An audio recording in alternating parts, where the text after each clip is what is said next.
Good evening and welcome to Chasing Prophecy on the EPR Radio Network, FM 105.3 in New Orleans, where we discuss anything and everything beyond the scope of normal.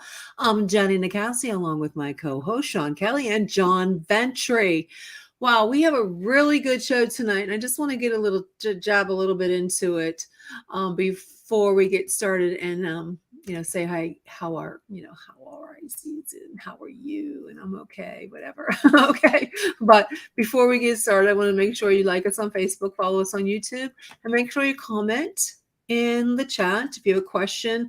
We have an interesting evening today on this Torture Tuesday, which hopefully it won't be a torturous Tuesday, but I've always wondered what it would be like to be a medium or psychic or do cards really good.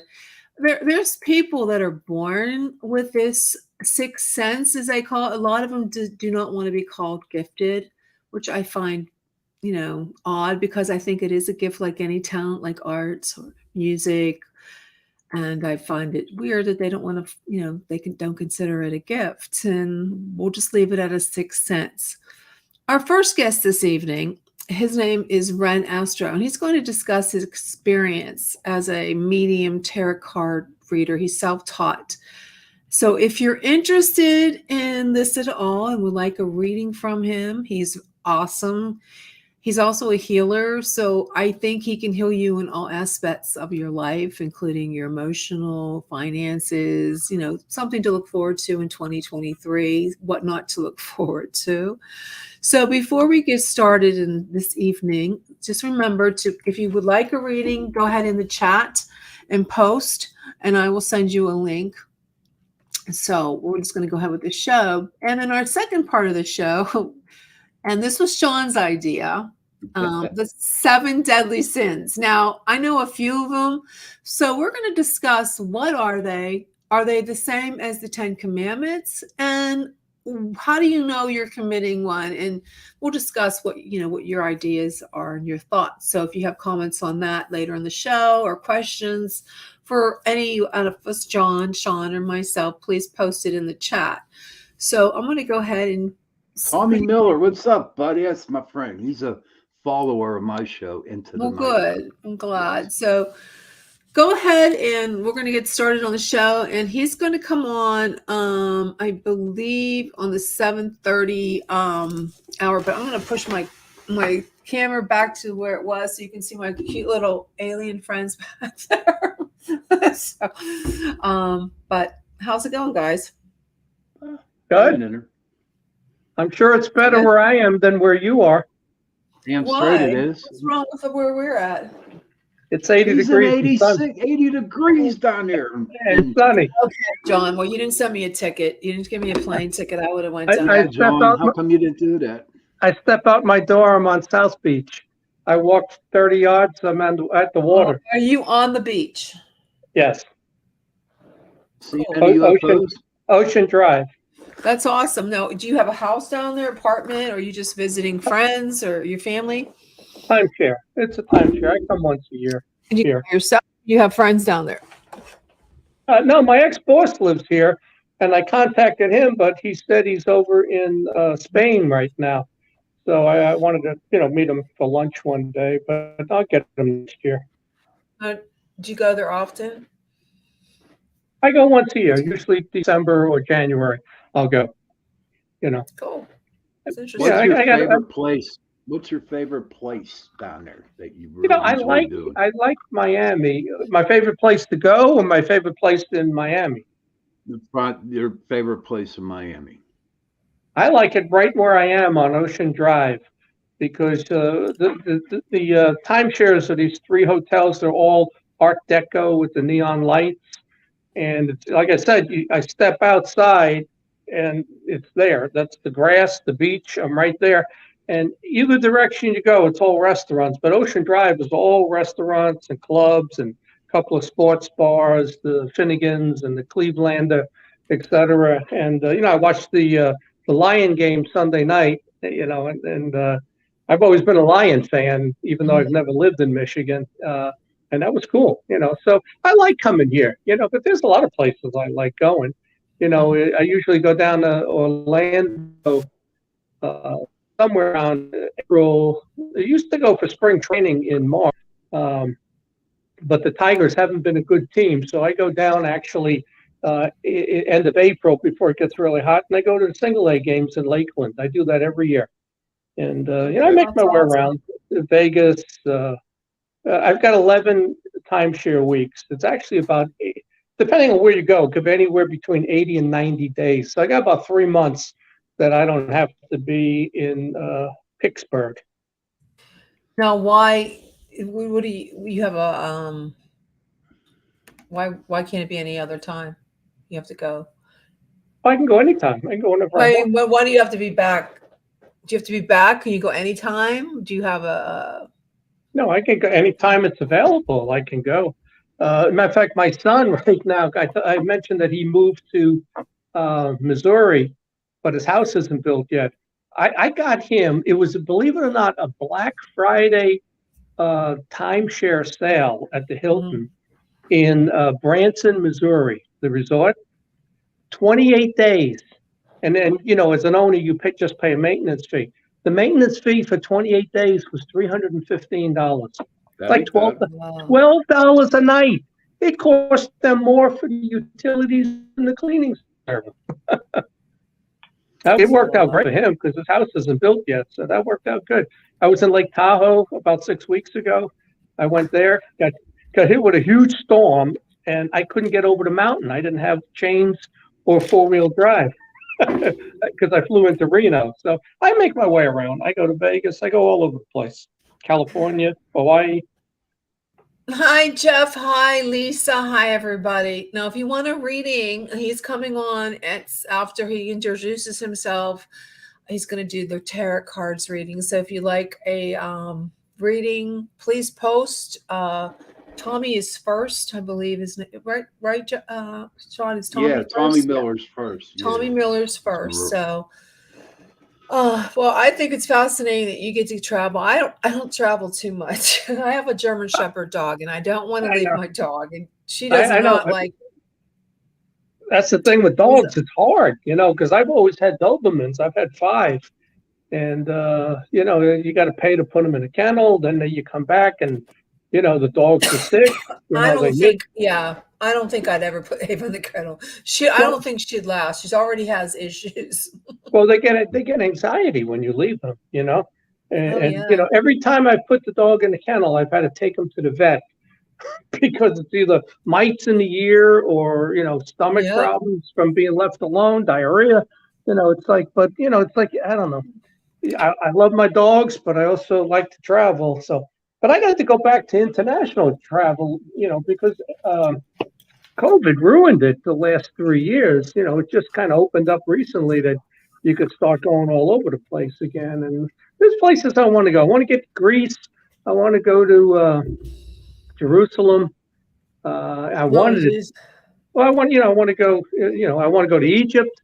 Matter of fact, I almost booked Egypt in August, but August ain't the time to go. It's like 105 degrees there. And, I wanted to take that cruise that leaves from Sweden and goes over to St. Petersburg, Russia. But I don't think I'm going to Russia now. So. No, I don't think so. Oh, thank you, Jeff. This is my, what do you call these guys? The steam something. I forget. There's a little necklace. Steampunk, something like. Yeah, they're cute. That's really cool. I was going to do that for Halloween last year, but I didn't do it. You know how it is. And police dogs. Well, German Shepherds are in Doberman Pinschers. Those kind of dogs are very, very attached to their owner. And when you put them in a kennel or something, or even go for a weekend, I went to see my grandson for the first time, and I left my dog, and she was a basket case without me. She wanted her mother. She doesn't even like me. As you can see, I'm in my art studio. This is where I do art. You can't see some of my paintings on the walls, but they're there. So forgive me if it's not my way my other studio was, but this will be okay. It's like hard to find a perfect spot where the internet and the Wi-Fi is. So sometimes I've had a lot of issues not being on the show because something was wrong. And I found out, my son told me, he's a computer expert. He said, Mom, you deleted the display drive. So that would explain it a lot. So, because I'm not computer tech savvy. Me But neither. no, you know how it is. This show's been on for 3 years now. And we have come through so many different transitions. We went from a different show before. We were on the Beacon of Light, and our viewership was so minimal. It was like, what was it, like 5,000, if that, not even. Yeah. And we Yeah. jumped from almost 1 million viewers, which is fantastic. I'm going to start. We have Carnation is our sponsor for the second hour. I was getting sponsors, but I haven't. As you guys all know, I had a lot of problems in the last 6 months. I lost my mom, and transition of moving and all that. So you know what it's like when you finally, I feel like I have my head on straight. So I want to start writing again. So John, I might collaborate with you some more. I want to do some more UFO alien type sci-fi demonic stuff. I think I'm switching over to the more, I wouldn't say it's the horror genre, but I want to go into that genre. So I will be picking your brain, John, All right. and yours, John, because we have an idea too that we were thinking of. So, Jeff, the weather is really bad here. It's you cold. think? I think it is. Is there any snow up there? Nope. Just Where's he cold. from? Where are you from, Jeff? He's from Ohio, I do believe. Oh, Ohio. Are they getting bad weather? Because it's not that bad here. We're like in the 40s. Well, I'd rather have the 80s where John's at, Well, yeah, I would like that I mean, too. Seriously. I would Go definitely on the like. beach. Oh, my dream is to have a house on the beach. No, see, No, I would whether rather I be- rent one. you know what? I'll be honest with you. I hate the beach because I hate sand. I despise Jeez. sand. I'd rather I be on a really, lake really than the ocean. Well, I want to get a chalet at Deep Creek. I would like that. That would be fun. You got to bring Ava. Oh, definitely I could bring Ava because my brother brought his dog, Ava's sister, to Deep Creek. And you're allowed to have pets, so which is nice. But I would like to do that with her. She's 10. She's going to be 10, so I don't know how much longer I have her. So I enjoy each moment I have with her. So, what's the life expectancy of a German Shepherd? 10 years, 10 to 12 years. Some have lived to be 14. I know my daughter-in-law's German Shepherd lived to be 14. Uh-huh. Yeah. So it depends on what kind of food you give them, how much exercise. Well, see, Ava's bad.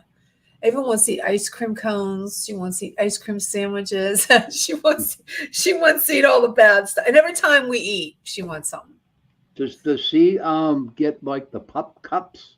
Is that what they're No, called? she wants. I usually get her a baby Dairy Queen cone, vanilla cone, and she likes those mini. Well, sometimes she gets the big ones of the ice cream sandwiches in the store. So, yeah, it's pretty. I'm attached to her, and I kind of treat her like she's human, which I know is bad. I have to tell you guys something. Uh-oh. I told you, Sean. Yes. For all my listeners, I told you my mom passed away, right? Okay. This happened, her birthday. It was like January 6th, but it was like 1:45. So it was really her birthday, January 7th. I'm not kidding you, John. This happened, and I know it was my mom. At about 1:44 p.m., a.m., my dog Ava had to go out. So I let her out, and we have surveillance cameras. And I'm watching the surveillance camera, and I looked at the driveway in the front, and on the driveway, the cement, there was this glowing light that was like pulsating. And I go, what the heck is that? All the Christmas lights were off. This is just January 7th. So it's pulsating. And I'm like, oh my God, what is that? So I'm getting kind of a little nervous because Ava's outside. So finally she came in, and I turned off the camera, went to bed. And about probably 2 hours later, she's barking again. I'm like, okay, this is getting crazy. Okay, this is getting weird. So please, Ava, I want to go to bed. So I'm looking. I always keep my bedroom door with the crack open about this much. And in the crack, I saw a green pulsating light. Okay, it freaked me out. I didn't get out of bed. I just said, "Oh, geez, God, please make it go away." And I closed my eyes and I fell asleep. I don't know what time exactly it was, but I woke up and I felt like a shadowy figure that was walking. I have a hallway that goes to the bathroom because I have a bathroom in my master. And I could see a shadow coming towards me. I'm laying down and I'm like, so this is, I'm like this, and there's the hallway. And I could see the shadowy figure coming towards me. I wasn't scared. And I just closed my eyes again. And in that moment I closed my eyes, I felt someone sit on my bed and lay down. Hmm. And at first I thought it was Ava. And then I go, but it was different. Okay. So I felt peace. I felt love. And I put my head towards where I felt the presence lay down in my bed. And I turned over on my side like I was going to go back to sleep. And something told me to go look. Actually, look. I didn't have my eyes open when I felt the presence, so I actually looked. There was nobody there. I thought for a second it was Ava. I looked at my door. It was the same way I left it. Was not Ava, and the presence was gone. I think it was my mom. I think she came in to check on me on her birthday. I really do. Jeff, I think it was my mom. And it was a wonderful feeling. Yeah, the fact that it's your birthday, yeah. I never felt anything that's probably like who it. it was. Yeah. It was such, the next day that I forgot. And then I was telling my daughter-in-law, I go, oh, I forgot to tell you this. And it was like, oh my God, it's my mom's birthday. And I started crying. I felt, wow, that was the best thing I ever felt. It was so good. And she told me not that prior to her death, probably a few months before she had died, we were talking about it. I go, Mom, when it's your turn to, go, I want you to give me some kind of message. And she goes, you'll know it when I give you it. You'll know it's me. And I know that was her. It was really cool. Yeah. I had did you seem to be, did it help you get some closure with your mom?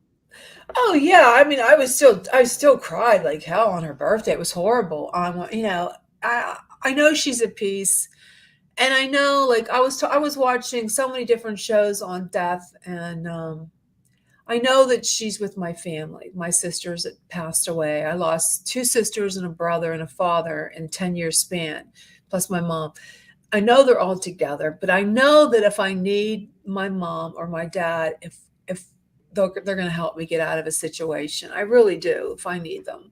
And I believe that they're going to be there with me. And I know my mom's going to be there for me when it's my turn, And it's like this. This is how I see it. It's like when your parents pass away, it's different. It makes you think about your own mortality, but it feels like it's the changing of the guard. You know what I mean? Because you're, okay, yeah. I'm the old lady now, I'm the changing of the guard. So it's just, it gives you peace of mind.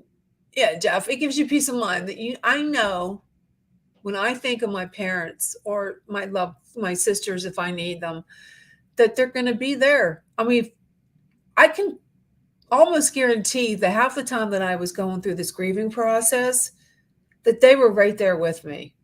And you have to believe it. I mean, if not, what's it mean, right? Well, the only thing I'd be cautious of now is if this keeps happening, then you got to question, maybe that was a trick on the 6th. Like if it keeps happening. Now, I personally don't want to communicate with any of these things, but I know like the priests and stuff will ask it, what is your name? That type of stuff. And this is probably just a ghost and not something that's demonic. I know it wasn't demonic or anything, because I felt peace and I felt love. I felt love. I felt the presence of somebody that loved me. Yeah, I got something in my house that's changed. From the first day I moved into this house here in Pennsylvania, there's always been a tapping sound down the hallway in the spare bedroom. And occasionally, very occasionally, I would hear it downstairs in the TV room. And lately, it is moving, and it's a little bit creepy. You'll actually hear it come down the hallway, tap, tap, tap, and you hear it getting closer, closer, closer, and it's in my bedroom. It taps the wall there. Twice it's followed me into the bathroom when I had to do business, and I yelled at it, and I said, "Get out of the bathroom. You're not welcome here." And I'm telling you, I heard it tap away through the bedroom, down the hall, gone. So that's not demonic. That's something with some sort of a mind or conscience. It's a human spirit in my mind You because I think? embarrassed it. It doesn't belong in the bathroom with me. Right? No, You know? no, Yeah, John. especially it doesn't belong to the Yeah. bathroom with you. Yeah, I don't mind like, him tapping down the hallway, but when I'm in the bathroom, that's my time. Yeah, that's your time. That's what I always thought about. Like when your parents or your family or somebody close dies and do they see everything? I mean, when you're in the, No, yeah, they're probably watching everything and not seeing anything going on. Yeah, I always wonder about that. Sean's shaking his head. I no, think no, I can relate to that because like when I first started investigating, I would come back from an investigation, and then like 2, 3 in the morning, I needed to go to the bathroom, Yeah. and I could feel this thing following me, and I'm like, you know what, dude? No, you're not allowed in here when I'm going to the bathroom, Yeah. and I it tell goes you, away. in this timeshare here, I got to call the front desk at about 3, 4 in the morning. You know how you have the stove and then the microwaves above it.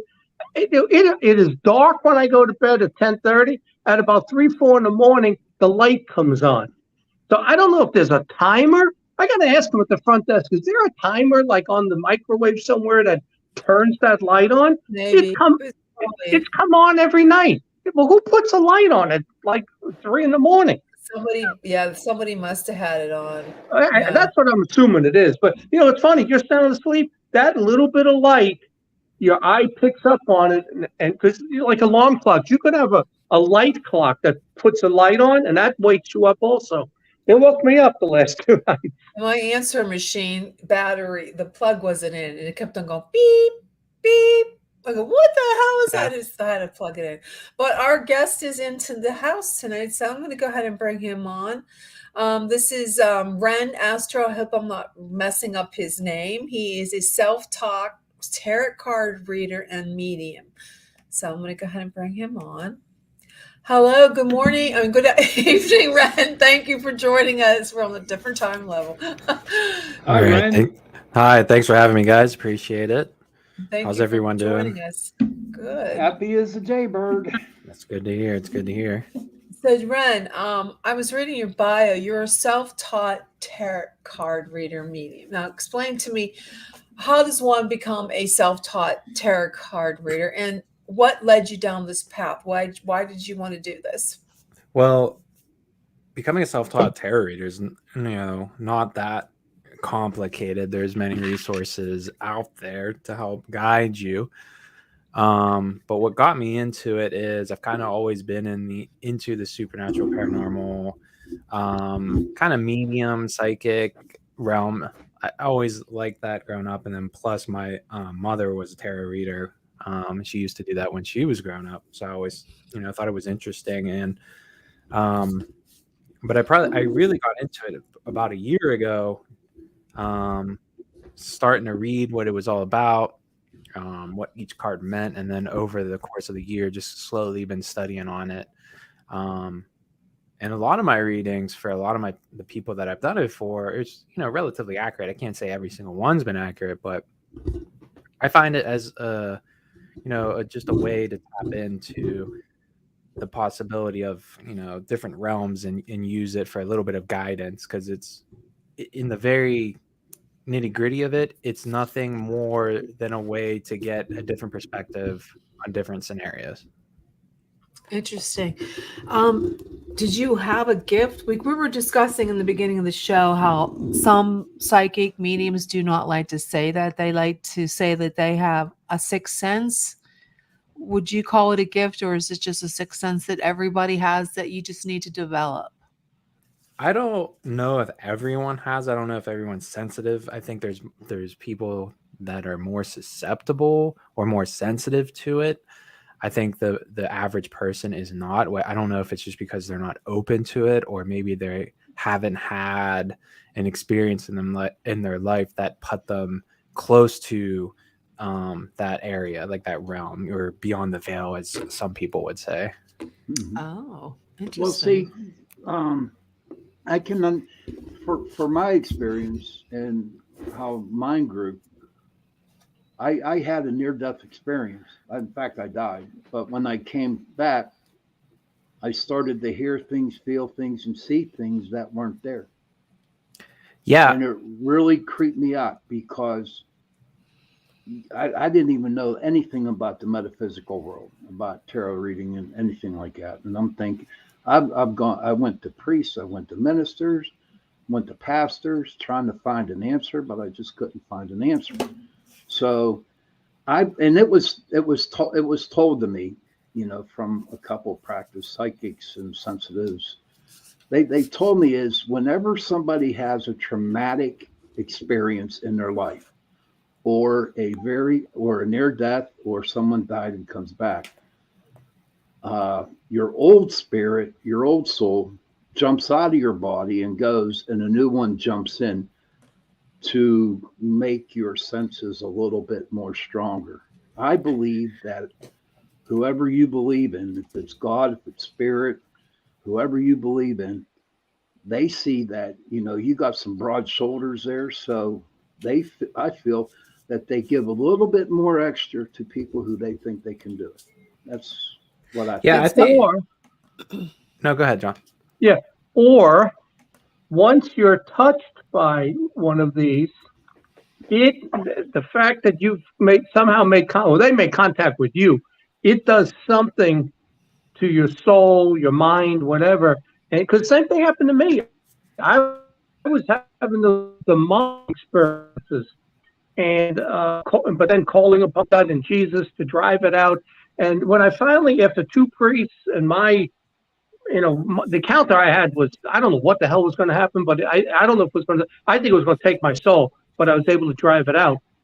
But there was a couple of days later, I went in the basement to let the dog out, and something touched the top of my head like this, three fingers. It was very long and spongy fingers, you know, went like this. And I jumped and turned around and yelled, "You can't do that!" You know? And then I thought about it and I said, you know what? That's the way I would put my hand on my grandkid's head, my hand on the dog. And I said, you know what happened, John? You drove this demonic thing out of the house by finally becoming reborn and believing. And you were blessed. You were given your grace back and you were blessed. And from that point on, I have had a number of just experiences and knowing things before they happen, and then asking for things, not for myself. Like this whole move with my son. It was something that I asked for. I had my reasons for some help, and next thing you know, boom, he got a new job. He sold his house in 3 days. They moved, found a house a couple of doors from my daughter. The kids are loving it now. And I said, see, you ask for it for the right reasons, they give it to you. But there's a connection there in my head. There's a connection to the spirit world right now. Mm-hmm. No, yeah, no, absolutely. I totally believe that if you had a near-death experience, that definitely opens up. I think it's just you gain the experience of being in a different dimension, Yeah. realm, or whatever, and you now have a sensitivity to that area. And I definitely believe that exists. I mean, when I was 2 years old, my first memory I ever have is almost dying. And I think that's what opened it up. And then for me, when I was about 10 or 12, I got really into meditation, deep meditation. I was actually fascinated with the idea of astral projection. For whatever reason, a 10 or 12-year-old would be interested in that. I don't know if it had to do with dying or something when I was 2 or what, but the average child is probably not interested in that stuff. But I believe that in meditating to that level of vibration, I was able to gain new knowledge that I was probably unaware at the time. I always, growing up, had feelings that something was going to happen. I knew when a lot of my family members were going to pass away the night before. But I never understood why it was happening or what the feeling was until I found my spirit guide a couple years ago. Yeah, They help. They really do help. What tarot deck do you read from, bud? The Threads of Fate is the deck that I use. Okay. Now I have a question for you. Mm-hmm. When you do a reading for somebody and you laying out your cards, do you go by the definition of the card, or when you lay a card down, you see what you get looking at the card? I like to use the meaning of the card as a guide. Okay. So I don't strictly go off of this card definitely means that, because each card does have its own definition, but it also has multiple interpretations. And what I really do is, and it's kind of hard to explain, is I try to ask my spirit guide for help in a sense, kind of let her do the talking, if that makes sense. Yeah. I almost try to have her speak through me when I do these readings. Okay. But So you know that you're protected by your spirit guide, right? Absolutely. Has anything ever tried to get in on you that isn't so happy? And I truly think that when I mentioned I was real into astral projection when I was a younger child, I would have sleep paralysis for months and months, and it lasted years, probably from when I was 12 until I was about 18. And I was essentially, I believe I was haunted by a shadow person of some sort who, and I know John was talking about demons. I think it was a demon of some sort, or just some interdimensional being of whatever you want to call it, that would essentially haunt me most nights. There's definitely been a time in my life, and I'd say a big portion, where something negative tried to kind of step in. Okay, we have one person in that wants a reading. Yeah, Gina, absolutely. Hello. Gina, okay. Welcome Can you to hear Chasing me? Prophecy. Yes, I can. Welcome to Chasing Prophecy. Go ahead, take over, Ren. All right. Nice to meet you. Do you have a specific question or anything in mind that you'd want to have a little bit of extra knowledge on? Yeah.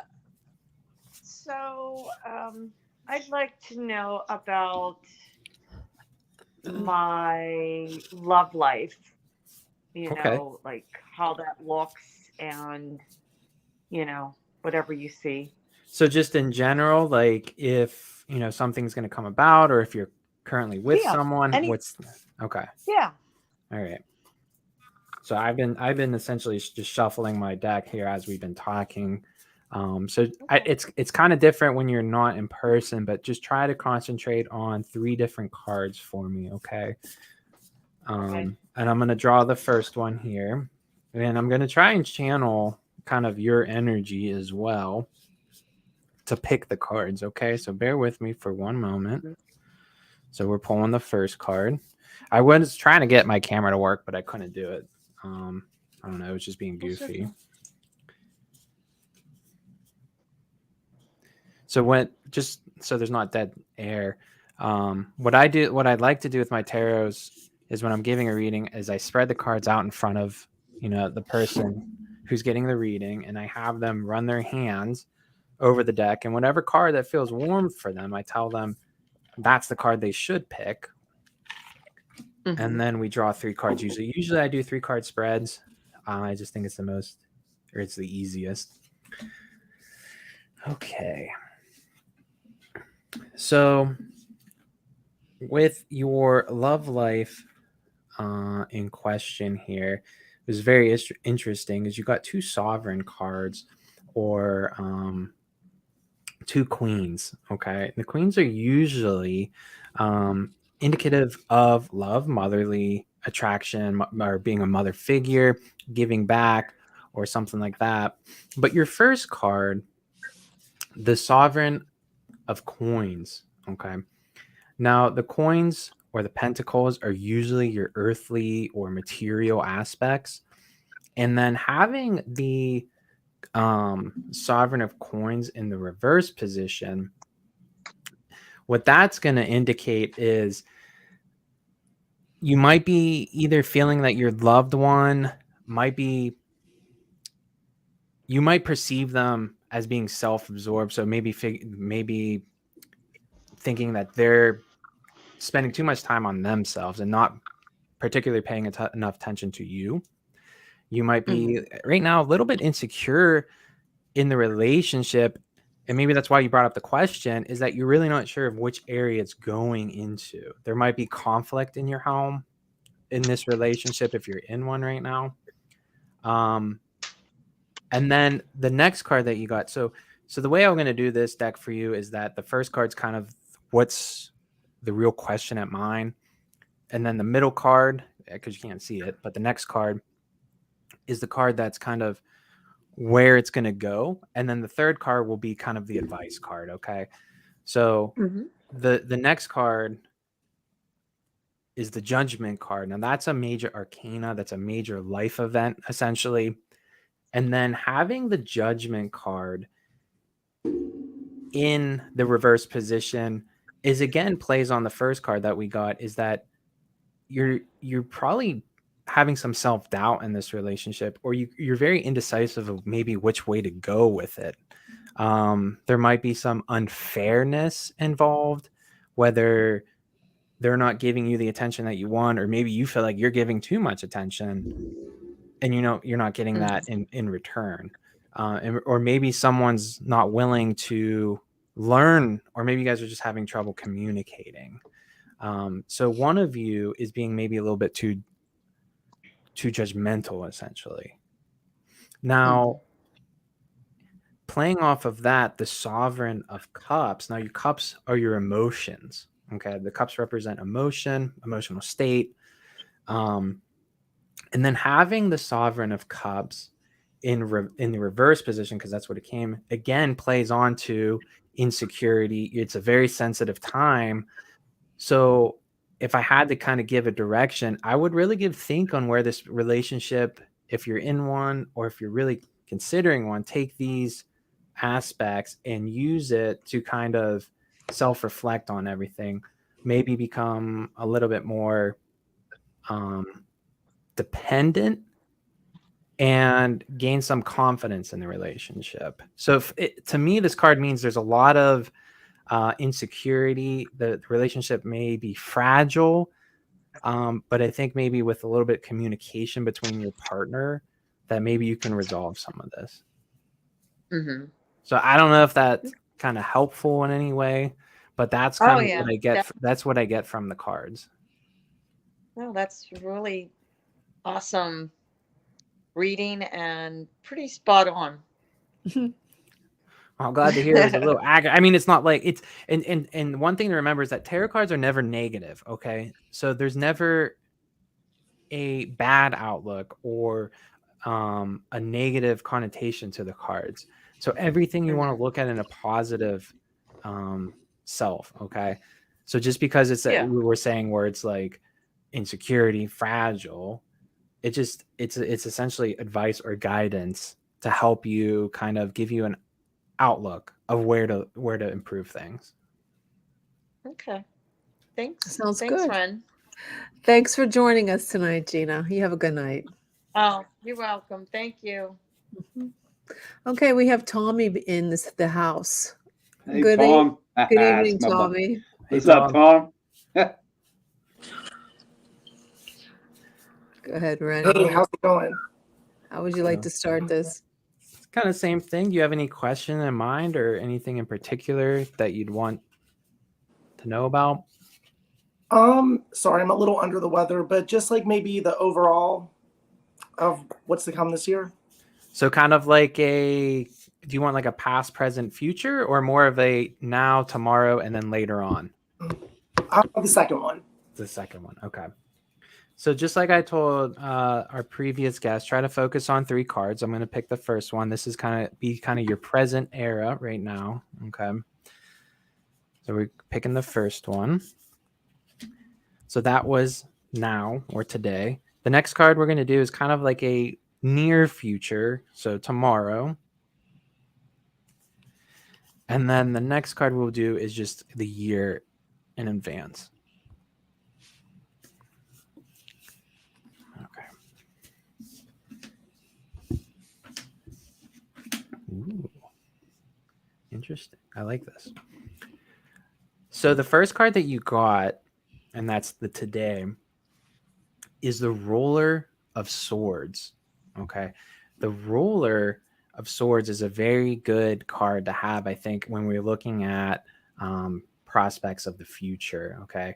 Because the swords means you're in a position for clear thinking.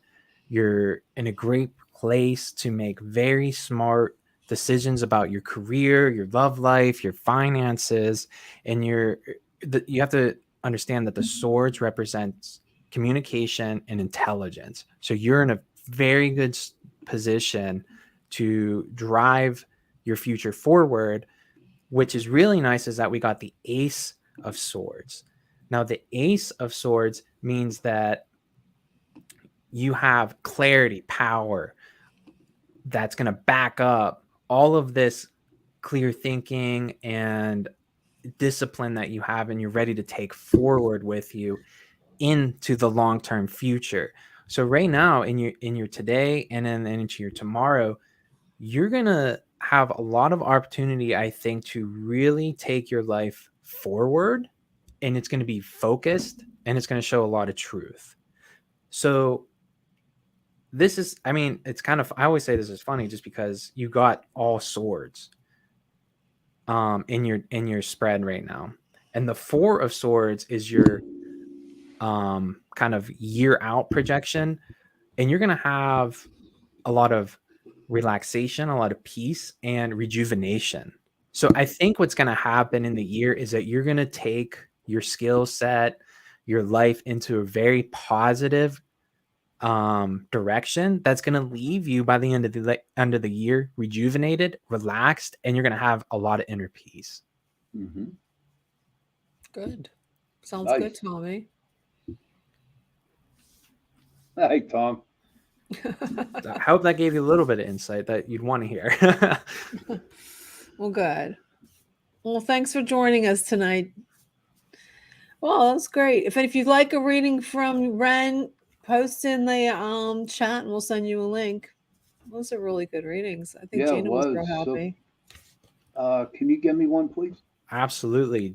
Do you Thank have you. a question? I just want to know how 2023 is going to go for me. All right. So kind of the same idea then, huh? Yeah, basically. All right.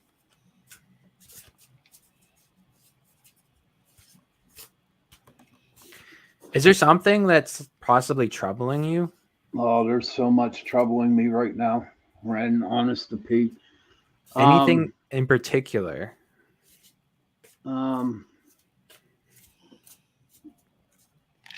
My family. Your family. Okay. So we'll do kind of the same thing. So today, I want you to focus on the today card, okay? Mm-hmm. Today card's picked. We'll go with tomorrow. That was a pretty quick one. And then the year to come. All right. So how will 2023 go for you? Okay. So your first card that you got for today is that of the Roller of the Cups. Now this card came up again, and I am shuffling the cards, so I don't think any of these are coincidental. Every time I pick a card, I think you are supposed to get these. So the Roller of Cups in the reverse position for today, I would have to say you might be feeling withdrawn, unbalanced, and maybe losing a sense of control in your life, and maybe particularly your family, as you mentioned. You're in a very emotionally manipulative state, in which maybe someone is playing on those emotions, and it's probably putting you in a relatively negative mood.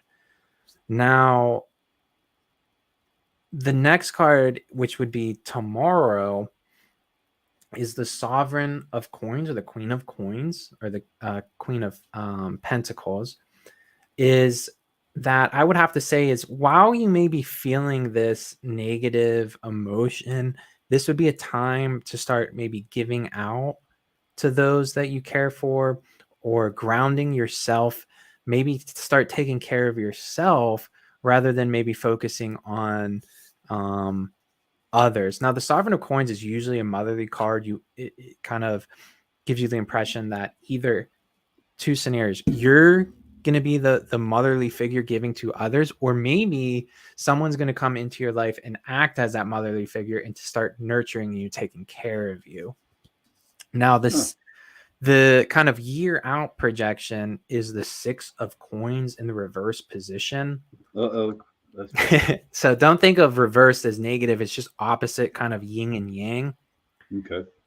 So the 6 of Coins is kind of, I think, plays on the giving aspect of we had in the Sovereign of Coins, in that in the upright position, the 6 of Coin represents a balance between giving and receiving. Now, in the reverse position, it means either you're giving too much or you're taking too much from someone, or maybe taking advantage of them, or maybe someone's taking advantage of you. So because I would say that you're in the state of maybe emotional instability, maybe have a lot of trouble with your family, I would be careful and maybe be on the lookout for someone who comes off as very nurturing, but then maybe starts to take advantage of you. I think being in that state of maybe withdrawn, you're at a point where you could be easily manipulated. So I see this card as, or this spread as more of, I would have to say, a warning deck, as far as be on the lookout for someone who comes off as very sweet, very nurturing, because it might not be the person that you think it is. Okay. And then only because I felt the urge to pull another card for you, and I got the Fool in reverse. Now, the Fool in the upright position means you're ready to set on to a new adventure. You're very eager. You may not be looking at the cliff ahead. But in the reverse position, it means you're being too gullible and too anxious about new opportunities, that you're going to fall into some sort of trap. So I really am starting to lean on the side of this might be a warning spread. So if someone comes into your life who's very nurturing or wants to help you, like right off the bat, I would just raise an eyebrow towards it. Okay. Uh-oh. All right. Thank you, buddy. Yeah, absolutely. Thank you. You did good. Okay, we have someone else in JD's in the house. Welcome, Hey, JD. How are you? Where'd he go? I lost him. Wait a minute. Uh-oh. Sorry. Hey guys, how's it going? Good. How are you? All right, JD. Not How are bad. you? Not bad. Yeah, I'm doing all right. And a lot of bad things have been happening to me this 2023 Well, so that's far. not good. So I Uh-oh. hope Ren can give you some insight. Yeah, a lot of destruction. You know, Oh, really? yeah, a lot of things have been breaking on me, like, or people breaking things. You know, Well, it's not I mean, good. I can get Well, into it is specifics. Mercury in retrograde. When Yeah, does that true. leave? Things That's not fall to good. pieces. Yeah. Do you have a question, JD? A question? Yeah, I mean, what? I don't know what does this year hold for me, because it's been a bad start to it. Okay. A very bad start. It seems to be a popular one, so we can continue with the today, tomorrow, and the year out. So like I said, concentrate on the card that I'm about to pull. That's the today card. How have things been going? Tomorrow card, and then the year out. Okay. Ooh, interesting. Okay, I think this is a very good spread right off the bat. I really like seeing two major arcana cards. That's our major life events or a major person coming into your life.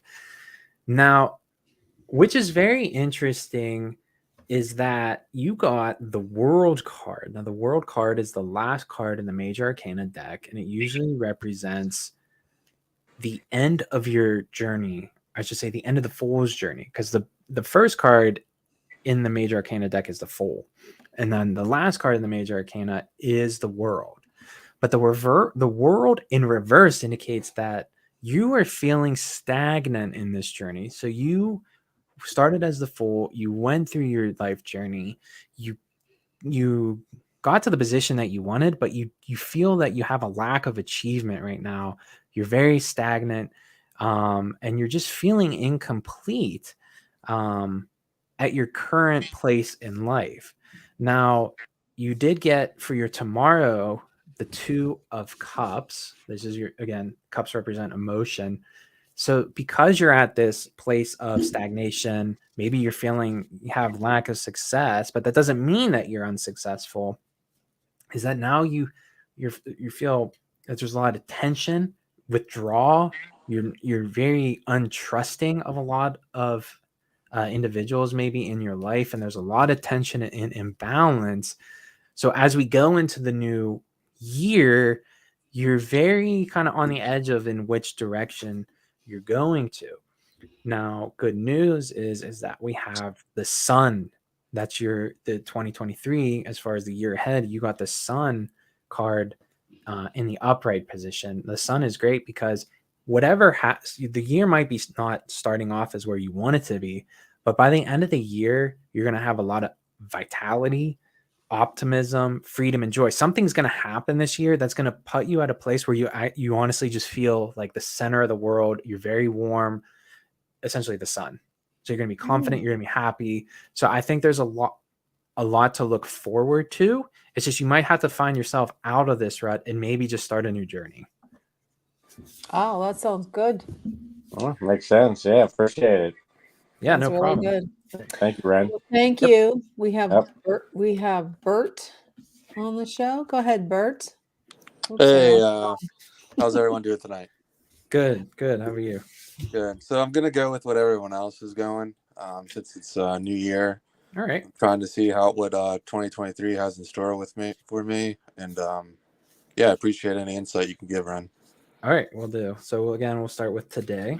So to concentrate on the today card. All right, and now we're going to pick the tomorrow.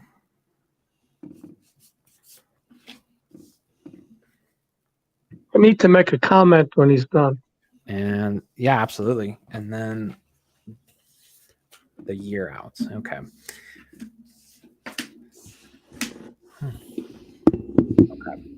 So we have, as far as how things are going right now, the today card.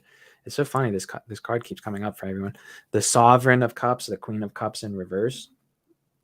So your Queen of Cups, okay, in the reverse position is you're feeling a lot of insecurity.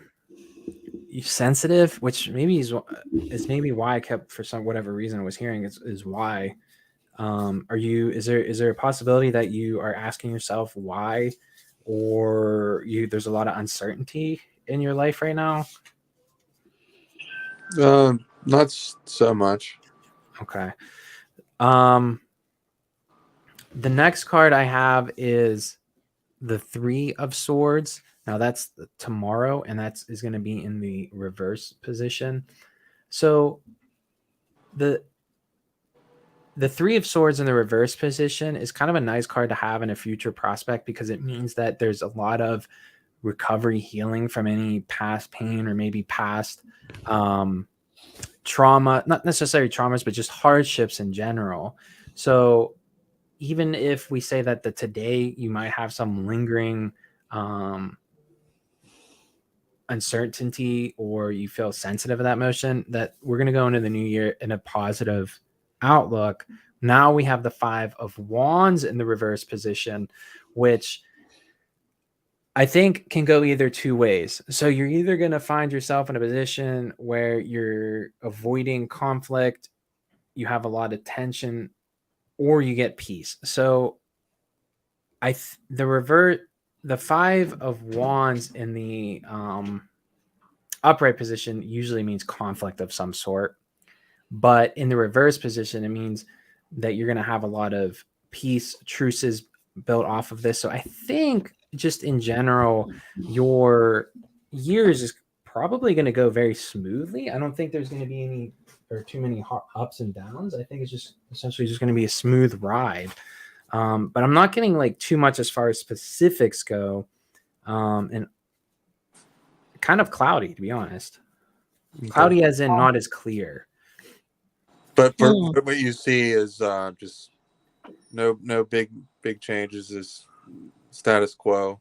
Yeah, kind Nothing of really, a just smooth nice, transition. peaceful year. Okay, Yeah. because my last year was kind of And I think insane, so if it was a nice smooth year, that would be a welcome. and that's probably where I'm getting that Three of Swords in reverse is that transitioning from a previously difficult year into something that's just kind of chill. Yeah. Okay. All right. Well, thanks a lot, man. I appreciate it. Great show. Thank you. Thank Great you. show. We have one more. We have time for one more. And I'll make a comment first. all right, go ahead and make your comment. Something very weird just happened. When I What? dropped off, my phone became red hot. I had to turn it off, put it in the refrigerator. Get The out of here. the tapping sounds started that I And hear in you're, my house. I they swear heard to you. God, it's They heard tapping you. in the utility closet. Oh, crap. I open the closet up. All it is a broom and a vacuum. It's a utility closet. So I have to wait for my phone to cool down. So I called the front desk and I said to him, is there a timer on the oven light that's under the microwave? Because the last 2 nights I've been here, it comes on at like 3, 4 in the morning. It wakes me up. They said, no, there's no timer on that. You have to push the button. And I went over and pushed the button to turn it on. This is very weird. Lights that turning is. on. My That's- phone, if my phone heats up again, I'm gonna have to jump off again. As a matter of You're fact, gonna have to go to a priest and have your hotel room. I've never had this happen. No, honestly, this stuff only happens in my house. It is I know. never. Well, you should have kept your mouth shut. I know it's never ever. Because I mentioned that I brought it up. Then something happened. It's never happened on vacation away from my house. It has never happened Oh, before. that's terrible. We'll discuss more about this, but we're going to bring Robert on the. Welcome to Chasing Prophecy, Robert. Well, hello there, Miss Jane. How are you? I'm fantastic. He was one of our hosts a couple years ago. Well, welcome, Ren. You still there? I'm still here. Okay. What do you want? Go ahead, Ren. You take over.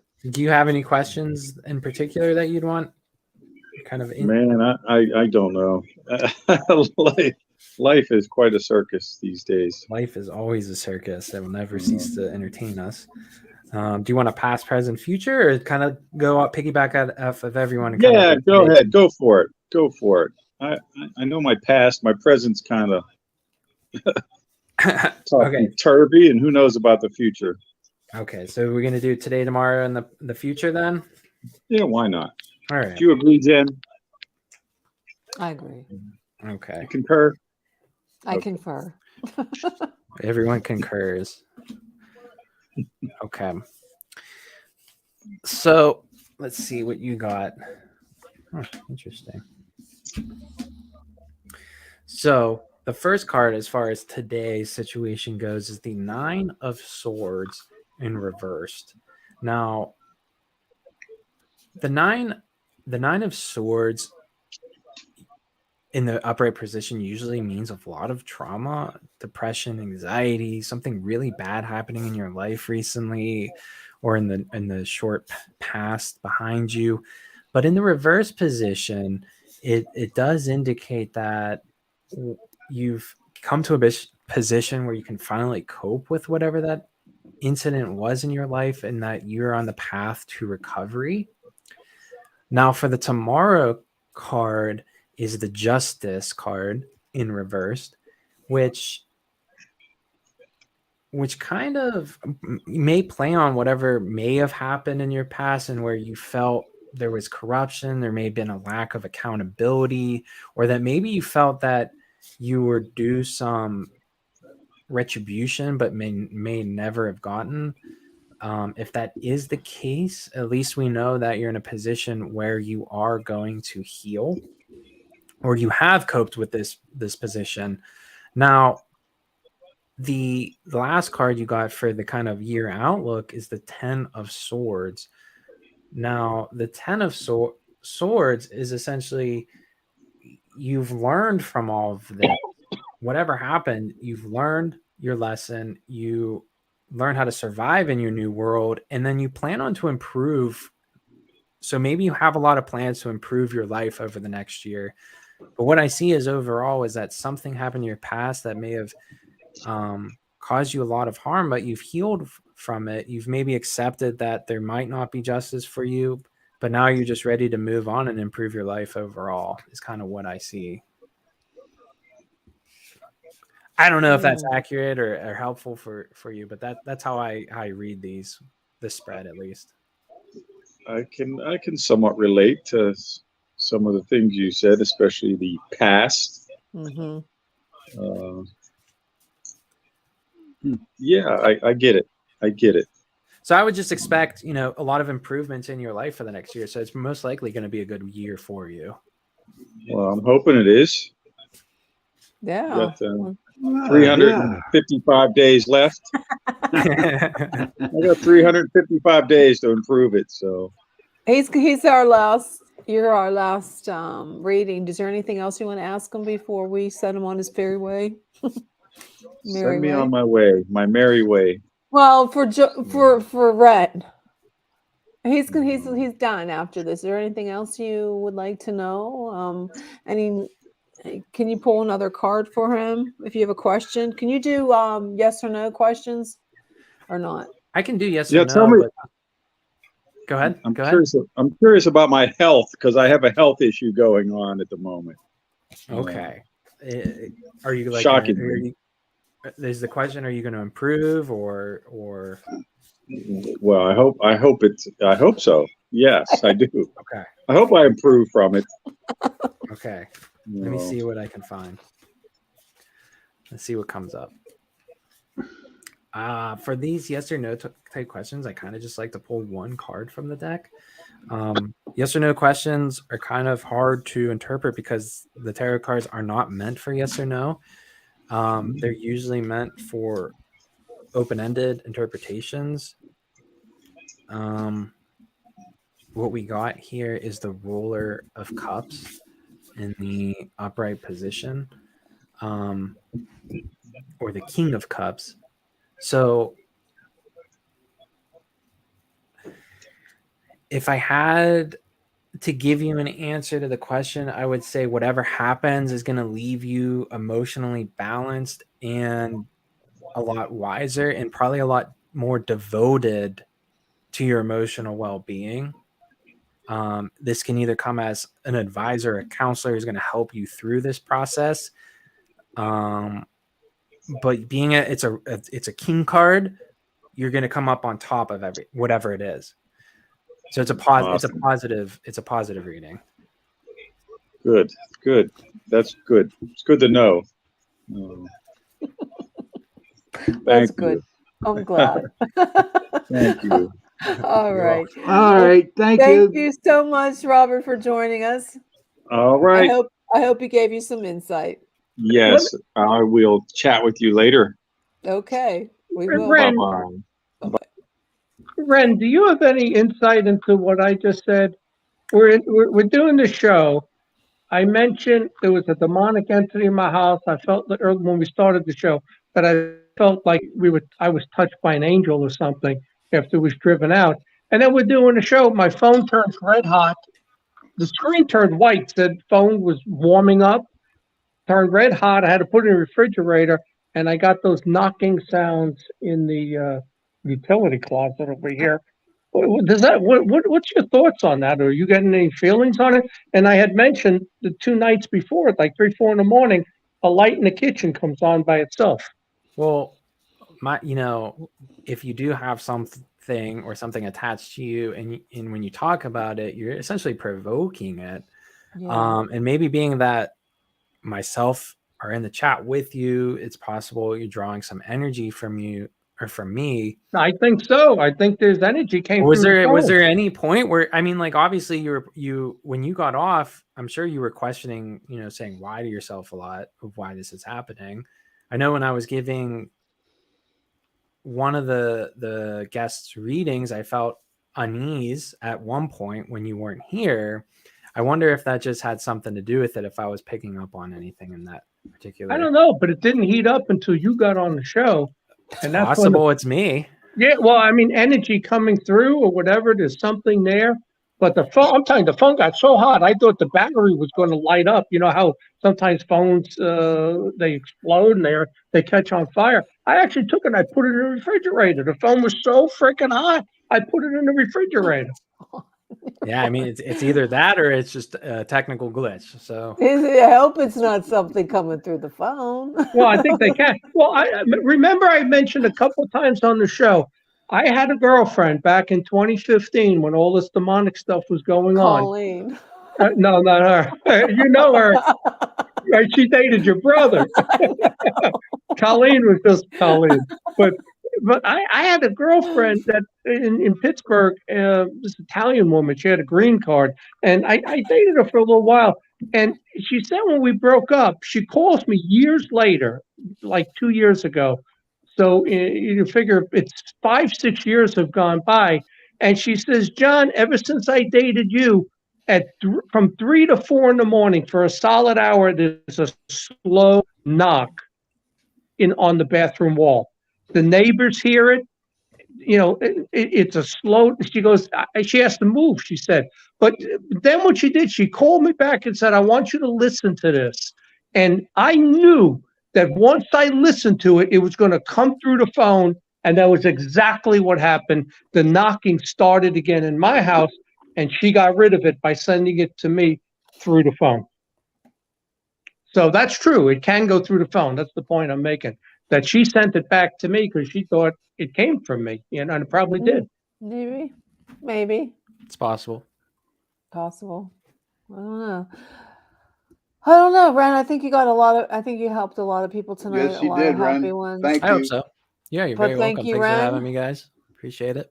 And you have a great night, and you're welcome back on the show anytime.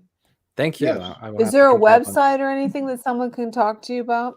If anyone they wants to wanna- reach out to me, I do have a TikTok. My profile name is @SmokeyTarot.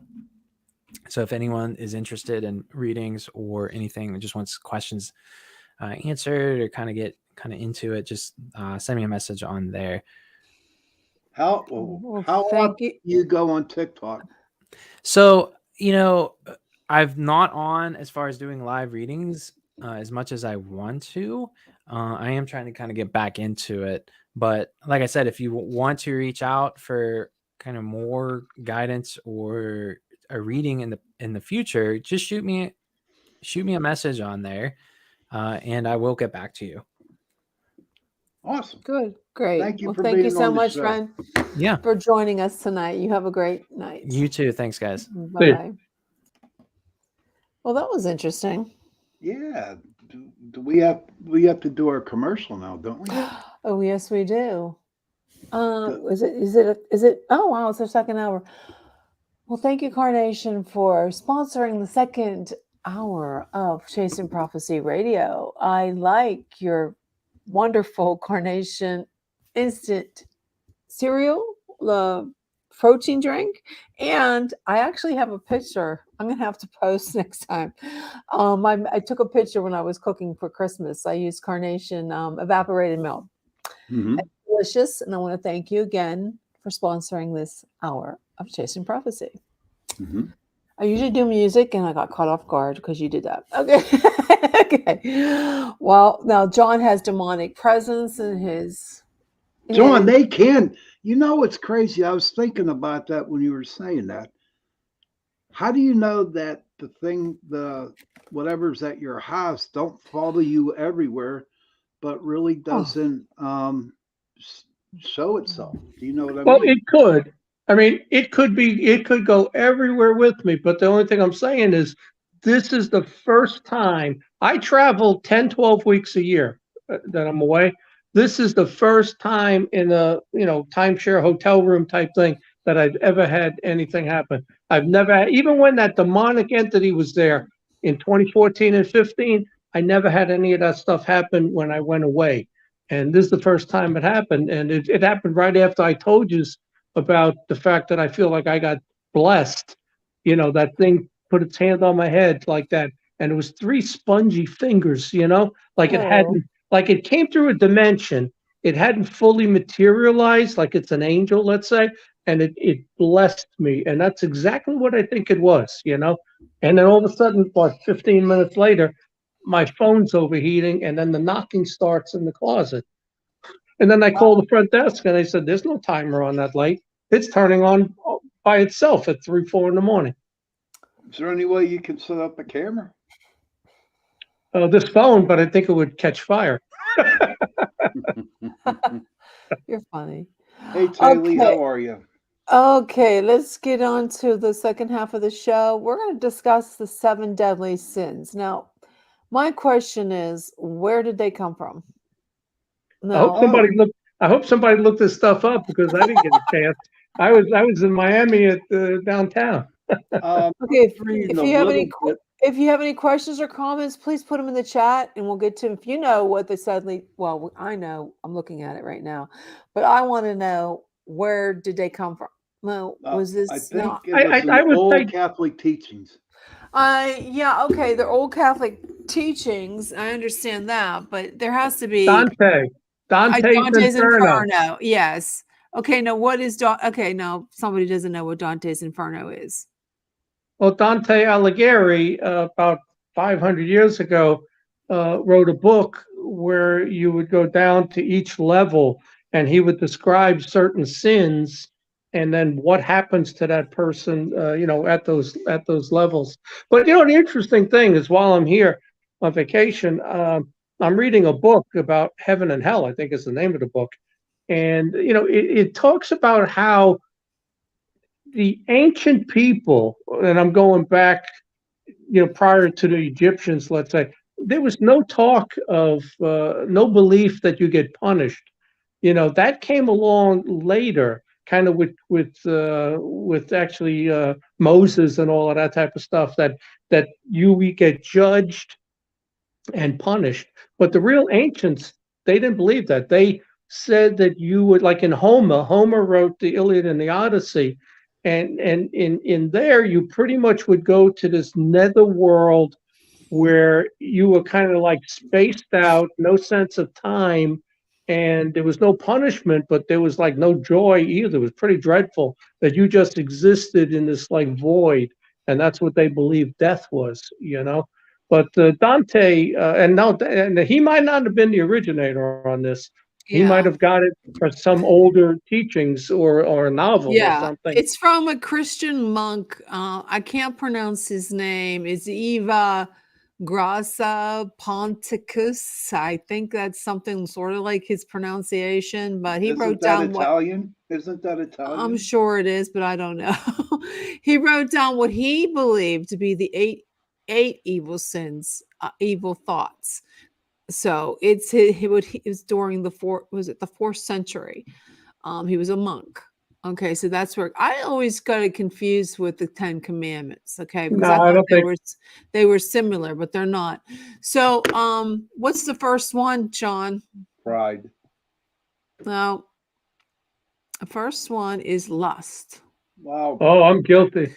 So why is that an evil sin? I mean, Well, I if don't you know. look at it back whenever Mm. in the 4th century, you know, they're really trying to get everybody out there to go into Christianity. Okay. So I'm thinking that you're not allowed to lust, because if you lust, then you won't be able to follow the principles of Christianity.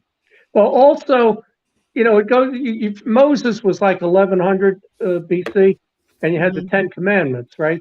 But Mhm. you know, one of the 10 Commandments was "Thou shalt not covet thy neighbor's Yeah. wife," and that's lusting when you know, chasing after your boss or your neighbor. So you know, that may have come from that. That one could be from the 10 Commandments. Okay, answering Charlie, just because you lust somebody doesn't mean you're going to go to bed with them. I mean, I could lust Sean. Oh, God Okay. Almighty. Well, we know you are. We know you or are. John.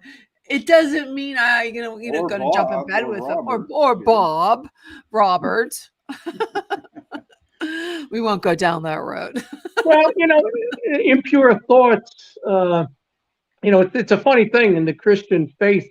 Everybody's a sinner, and there's really no way of getting around it.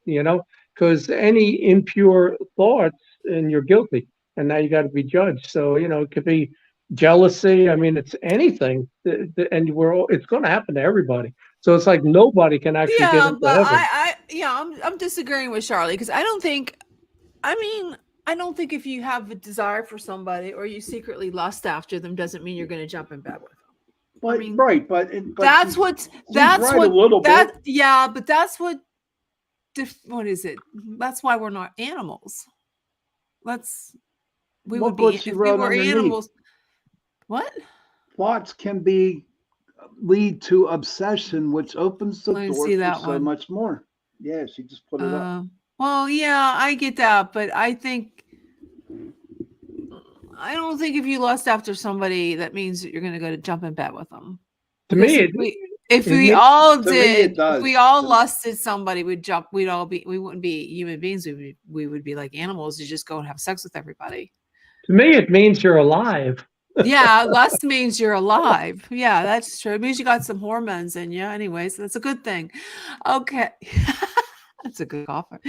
Okay, and then there's gluttony. Now I have to say I have comes to this. I have gluttoned over the past,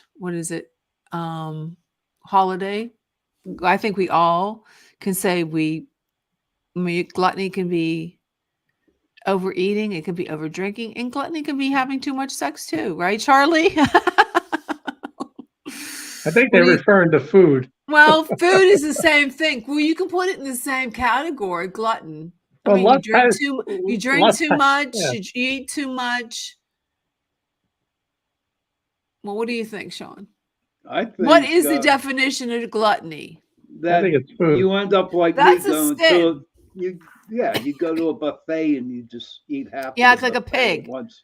Yeah. So like if you so or gluttony is a sin. glutton for hurt, glutton for pain. Like, boy, you just keep opening your mouth and you getting your butt kicked all the time, but you're a glutton for it. Or you keep dating the same guy that doesn't, he's going to hurt you. So No, that's not gluttony. That's not gluttony. What's the definition of gluttony? I think gluttony has to do. I think it has to do with overeating. Like sitting there eating 3 boxes of donuts and stuff. Well, but let me tell you about the buffet. Let me tell you about the buffet. Technically, when you go to a buffet, it means you can sample all the stuff that's out there. Doesn't mean it's all you can eat. And technically, if you go up more than twice, they can ask you to leave. You're done. It does not mean you could go up 10 times. Did you ever see those people that go up? I got a true funny story. Let me tell you this story. This is a true story. Tell the story. My brother, me and my brother would eat a lot at the buffet. So one day he went to the Chinese buffet over here in Greentree, right? Okay. They saw him come in. And they say, no, leave. They wouldn't let him eat because he would just eat all the food. Well, I don't think it's that place. They can do what they want, but they shouldn't have told them right up front. What the thing to tell them is you're allowed to go up twice and you can sample everything that's there. There's 12, 15 different things. That's what a buffet means. It does not mean all you can eat. Well, there are some restaurants that say all you can eat. Yeah, if it says all you can eat, it's all you can eat.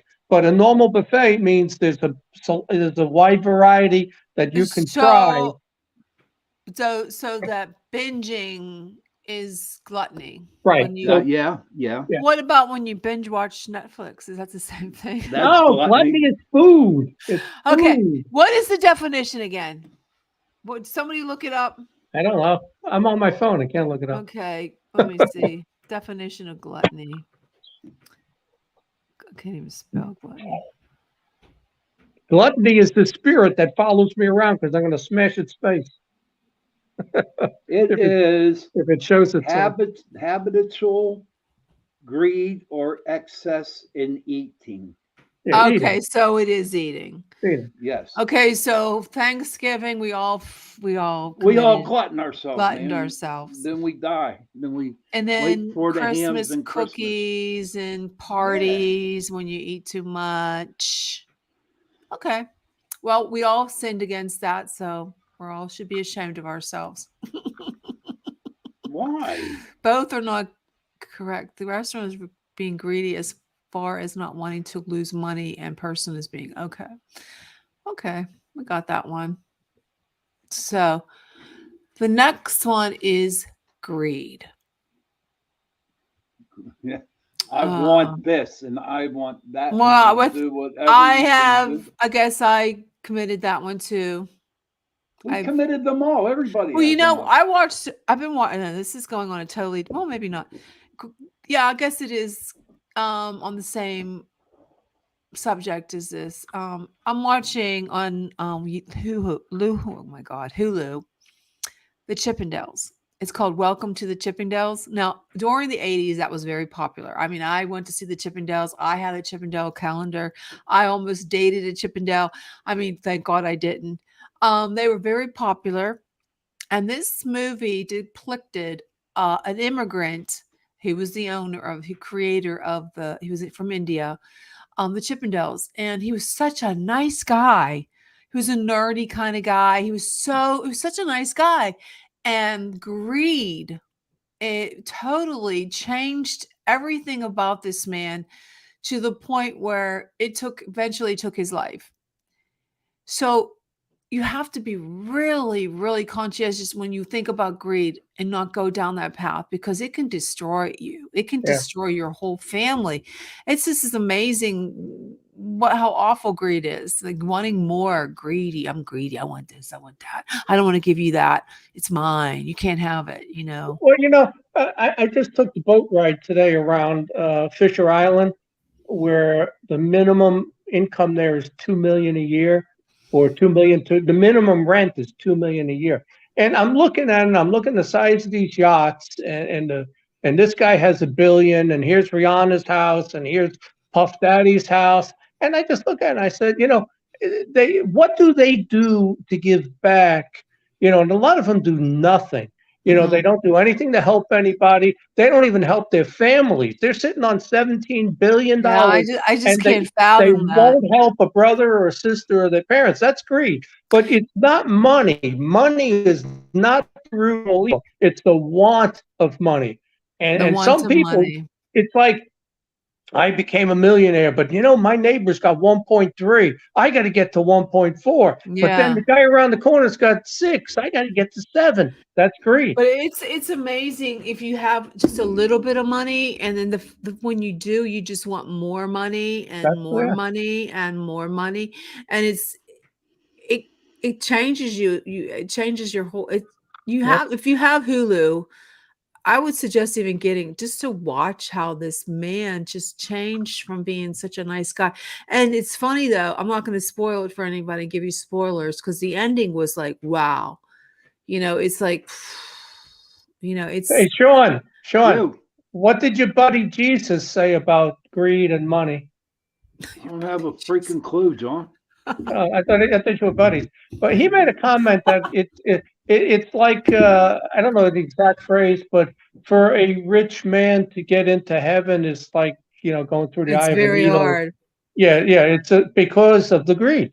And for a rich person to get to heaven, when the greed was so much, and you did nothing to help anybody else.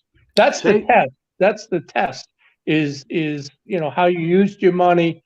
And did you try to help people, or did you just want to accumulate more? But you know what?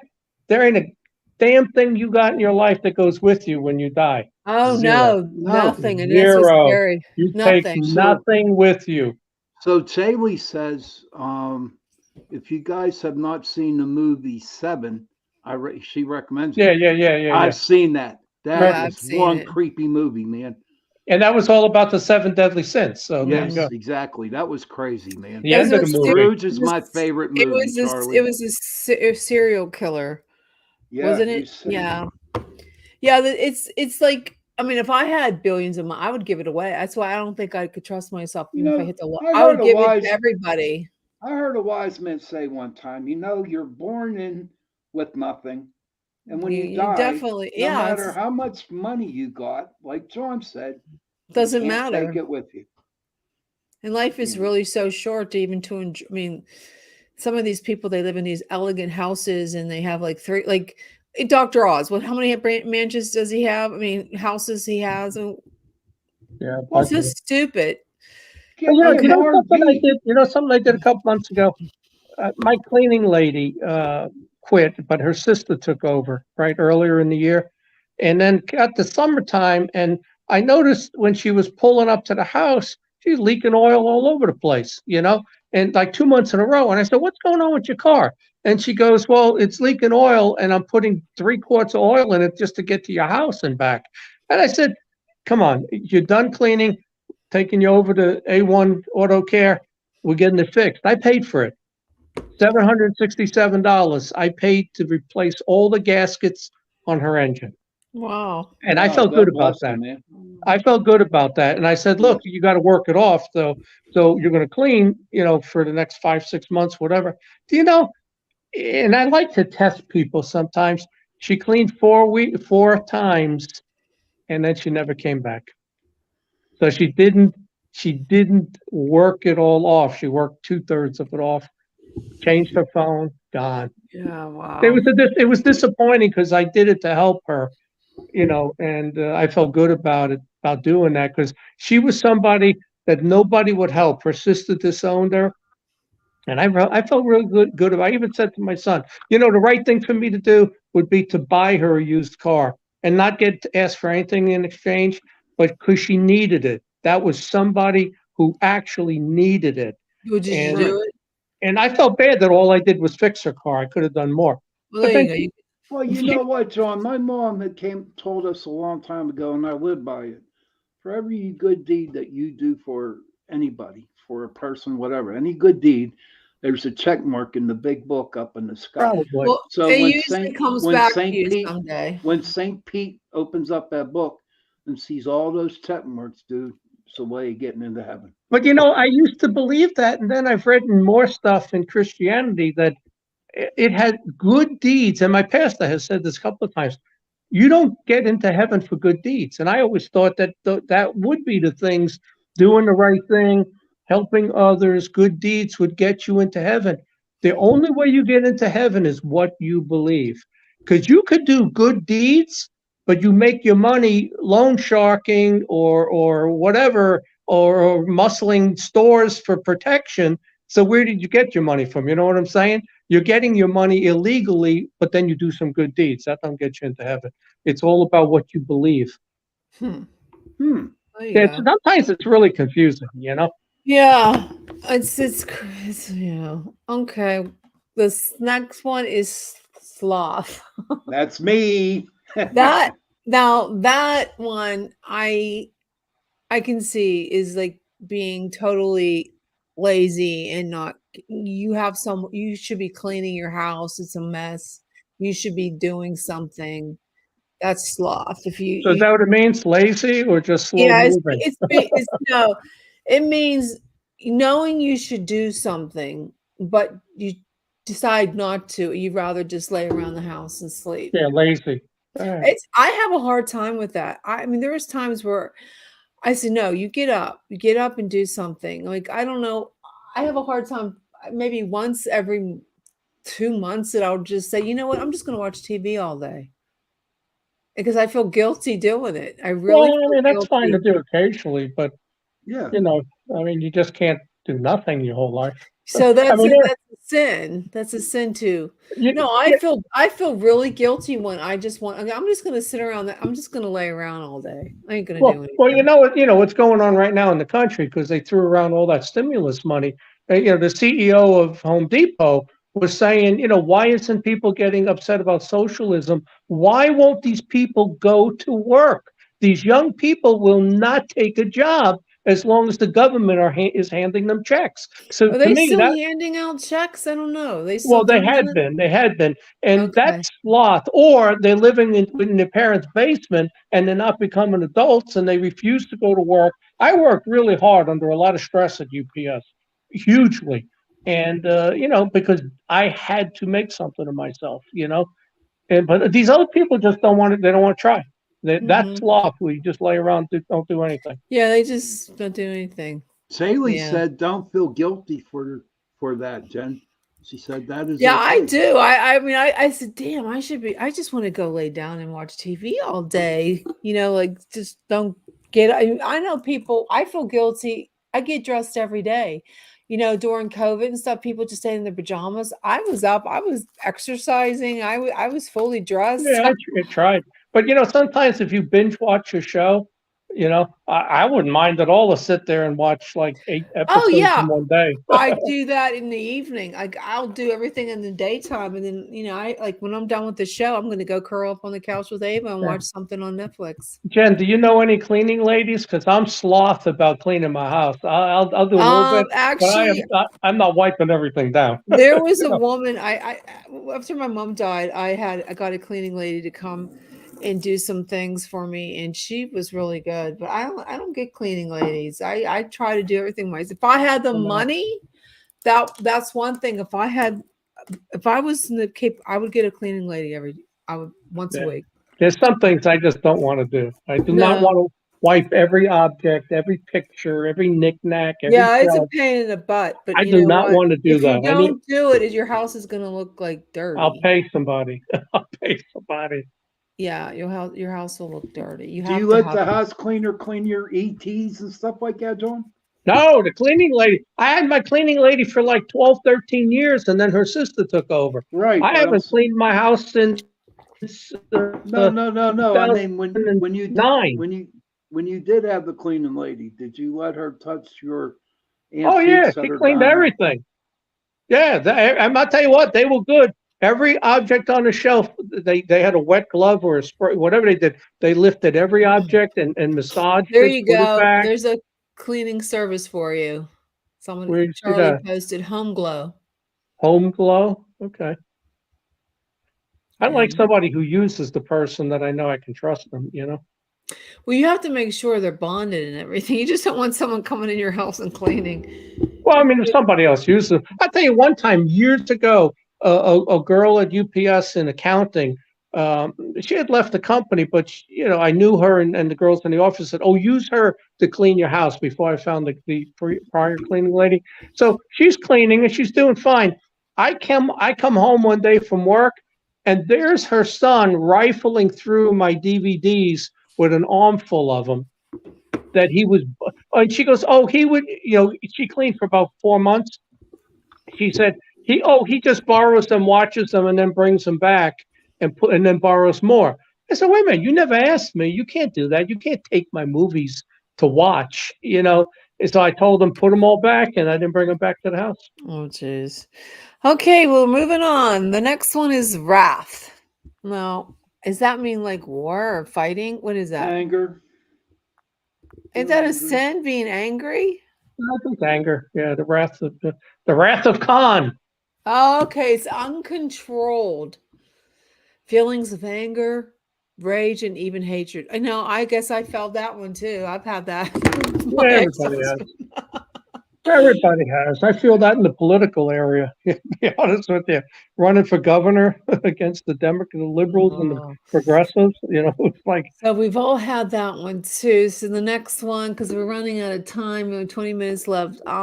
Is envy. Now, yeah, that's a bad one of being We're all envious of guilty of others.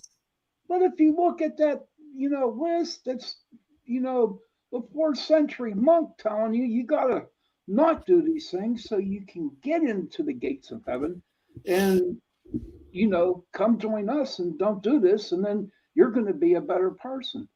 But in today's Wishing world, bad upon others. In today's world, if we didn't have any of this, we'd be like a mundane society. Well, I don't know if wishing bad. I don't think I've never done that. I would never wish anything bad on anybody because Well, I it's don't going to think come back to you. envy is not wishing bad on people. Envy is wanting what they have. No, that was Taylor. She said that, wishing bad upon others. It is bad. Yeah, it is. That would that be more under wrath? Or wishing bad? Yeah. I think that's under conjuring or spell. That's under witches, Pooh. Yeah. Witches. What did he? What's helped me a lot was knowing about karma, and Oh I wow. tried not to be mean because I know karma can bite you in the butt and bite it hard. Yeah, I think that that's a funny thing because everything is like equal, every action has an equal and opposite reaction. And it just seems like it's that way. For all the good things, there are bad things, Right, It, exactly. it just seems like it has to be that way. But So then what's again, this comment by Charlie here? She crossed over, but then what happened, Charlie? Yeah, really. What happened? I didn't see that. There was no counting of my sins. Well, maybe she wasn't there long enough, or it wasn't her time to stay, and they sent her back. yeah, All guarantee right, it. what's the next sin? The I'm still next here. one is, I think there's one more actually. Pride. Now, this is where I disagree. I agree with you. I think you should have pride in everything you do in your world. Everything from the pride in your appearance, pride in your home, pride in your job, pride in everything. You should have pride. So I disagree with pride. To an extent, I agree with you, and I've always felt the same way. You gotta to be better. You have to be proud of things, but there are some people that get to the point of their pride, and that's how they get into fights, and that's how Yeah. they do all these other things out of pride. You slighted me, you did this, and then it becomes a retaliation. Well, I don't think, like Charlie said, pride and cockiness. I totally don't think that's the same thing. It's Cockiness is just being cocky and top. I'm talking to have pride in your home, like you want So it to you look can actually nice. say that there's a one definition, and there's a definition of pride that is opposite. But there's a aspect to pride of envy, let's say, where your pride makes you want to have what the other person has. You know what I'm saying? Like out of Yeah, pride, you that's would being go, envious of the other oh yeah, person. yeah. That's being envious. I don't know. Pride. But who was the most proud person? You? Huh? You would be. A lot of Me. people say that I'm a little narcissist, but No, you are, buddy. But we yeah, love you. I've You're a heard that. narcissist, John. I've heard that, but you got to have a high opinion of yourself to But succeed. then again, true. But like she says, pride equals cockiness. I don't know. Pride, I think a lot of times pride equals confidence, but that's not who I was referring to. I wasn't referring to myself. The most proud person or entity was Lucifer. Oh yeah. He fell because of his pride, that he felt that he was better than God or equal to and should be the ruler and not God, and thought he could displace him. That was I see Sean shaking his head because he has the I don't know what version of the Bible. He has the Anton LaVey version. No, I look. Well, John, Sean, that The Chosen is on Netflix and Amazon Prime. You should watch it. Oh, Chosen's on Netflix? Okay.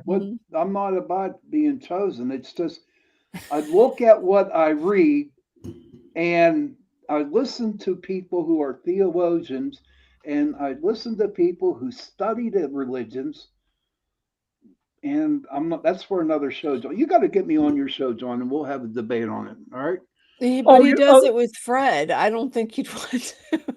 Oh no, well, I would like that. For Sean, I wouldn't mind having you on to tell us your philosophy, because it's only like a 40-minute or an hour show. I'd be more than happy to come on, buddy. Yeah, we could do that. Come over to my house, and my cameraman comes over, and we film it. And then you tell us your philosophy. But I just think it's the way it was written in the Bible where you're getting four different entities. Okay, you got the devil, then you got Lucifer, then you got Satan, and then you got Baal, right? So I don't know who's to believe. I don't know. There's Is a whole bunch of them. is Belial, Lucifer all them? Belial. There's Beelzebub, unless they're all different names for the same creature. But I always thought the serpent was Lucifer, and then I read it wasn't. No. Lucifer sent Gadriel to go and either enter the snake and the serpent and do what he did with Eve. I always thought that was Lucifer and Satan himself who did that. Then you got the Antichrist, who's a different person too, right? Do you have any ideas who it could be, John? What could be? The Antichrist. Well, it's supposed to be a human. It's not a supernatural. Right. In today's world, who would you? Well, I tell you, the cousin of the Antichrist would be George Soros, because he's doing just about everything he can to destroy this country. Yeah. But he's too old, and he's not the actual Antichrist. People laugh, but I say, who could be, but isn't, is Donald Trump. If he gets back into office and gets even, and uses his position and his, the way Republicans revere him, I could see him turning into one.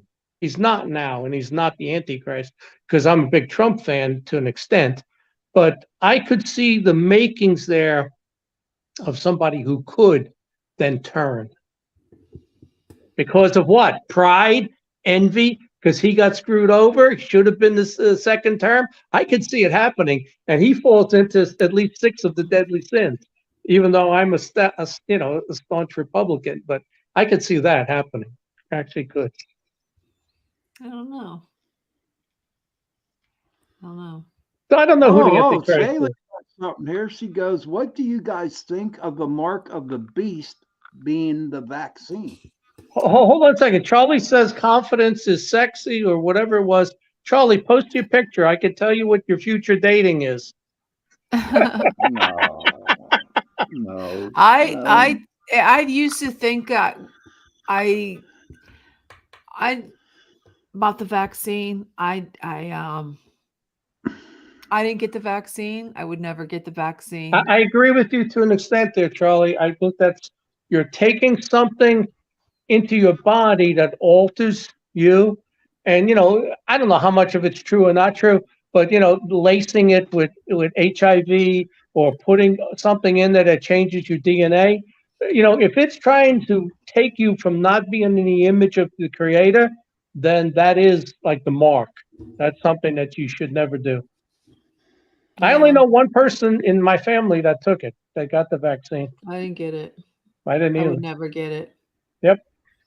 When you force someone to do something, that makes you think about it.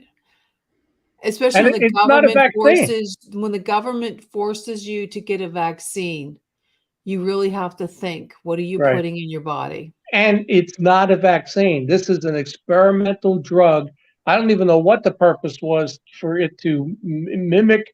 I don't know what it was, because I don't really understand it. I didn't read that all through. But it is not a vaccine from what I read. Don't call it a vaccine. It's not a vaccine. It's a really touchy subject. Yeah, and we have to be careful what we say, especially when we're on YouTube. So we really need to watch. Well, yeah, because no, really. Are we on YouTube? Yeah, we are. Oh, okay. Because they'll have to be careful. They'll censor you. Yeah. You'll get that little warning about click here for the truth about COVID-19. Oh, no. I get it on the stuff I post on Facebook. Know, but you can't say that on here, buddy. Yeah. All right. Well, whatever. Yeah, we're not even allowed to swear because we're on the regular. I'm in trouble. We have to really watch our. I'm in trouble. Yeah. I'm in trouble again. So if you guys have any ideas for any upcoming shows for the new year, because we've been on 3 years, we've touched upon a lot of different topics, and if you know any guests, or people that you think would, make a great guest. Aren't we? We're doing the Alien Hunter next week, right? We got to do that show. The Alien Hunter. Are we doing? Yeah, on Saturday we're going to pre-tape it with him. Oh, I thought that was the 28th. It's only That was the, the 28th, buddy. Oh, okay, not the 21st, 28th. Okay. 28th, yeah. yeah. So if you have any ideas or interests that you'd like us to talk about, we're not just Chasing Prophecy. I discussed in the past, we're doing more than just, I want to do everything. So if there's a topic that you find, anything that's not normal, I'll put it that way. Anything that's not normal. Where my brother works, he delivers auto parts, and there's this guy down there on West Liberty Avenue that's the biggest conspiracy theorist in the world.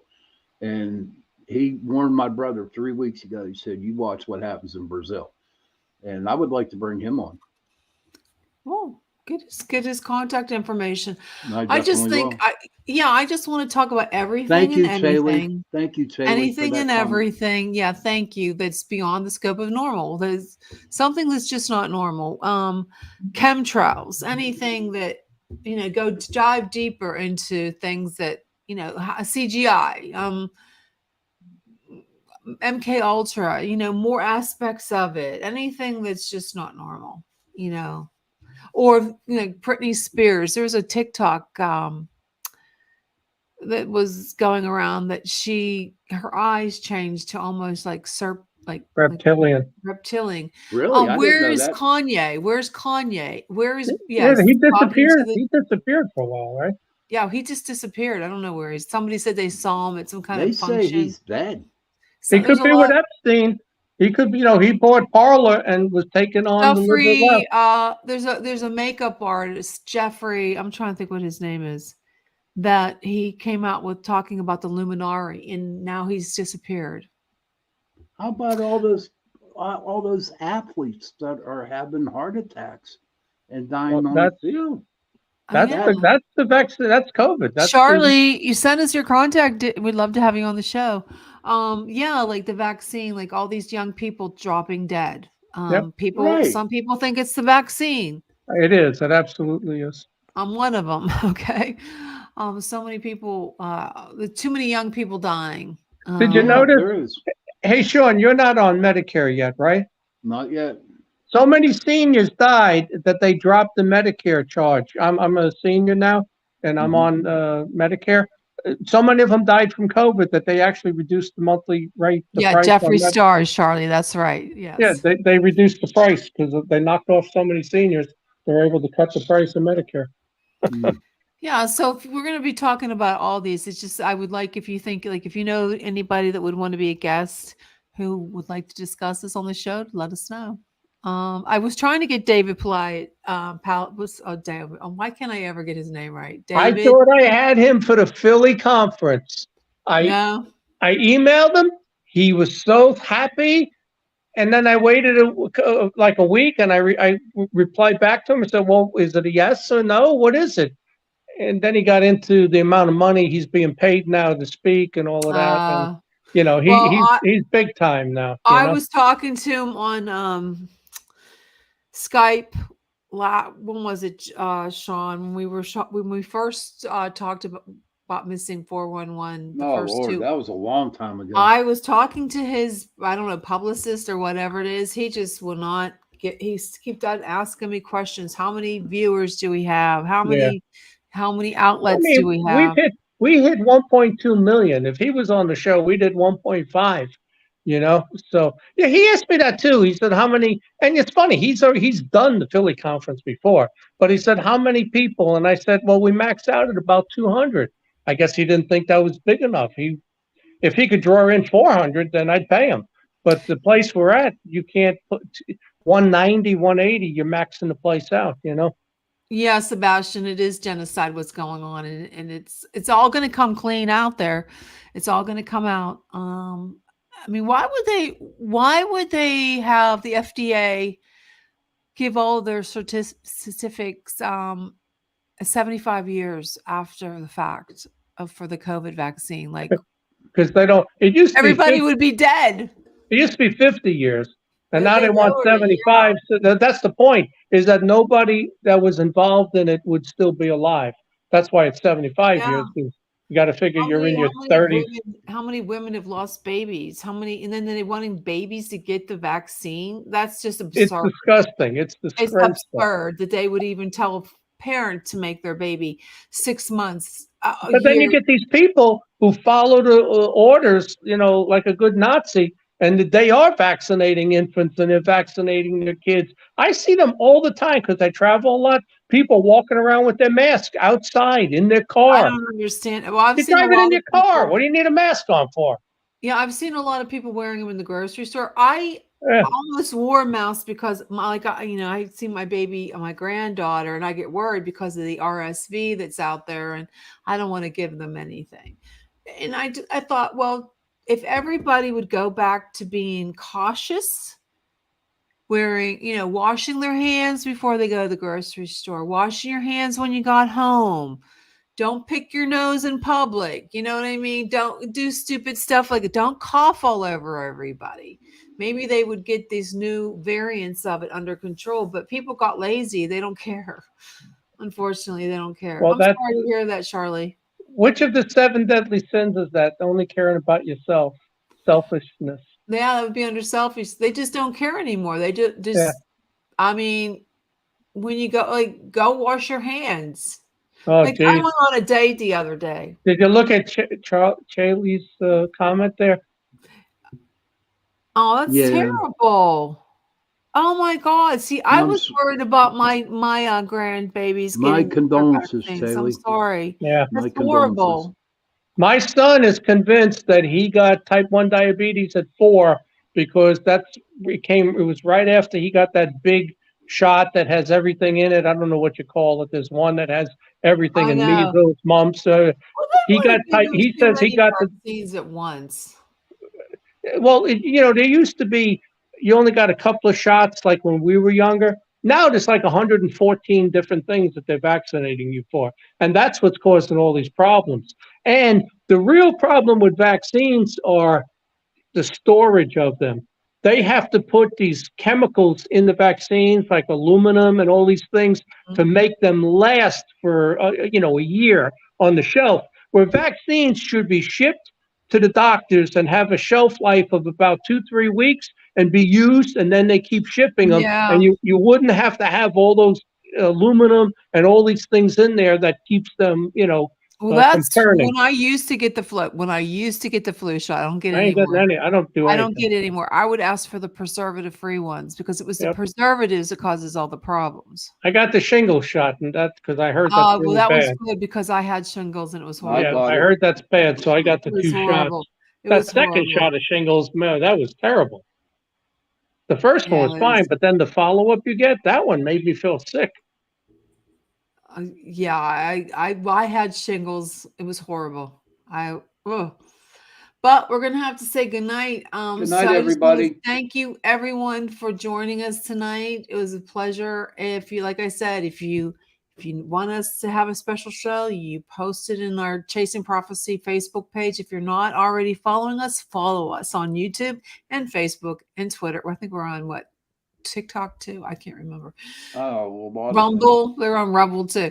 Well, thank you everyone, and thank you for joining us for Chasing Prophecy, where we discuss you, anything everybody. and Good night. everything beyond the scope of normal. Good night. Good night. Bye.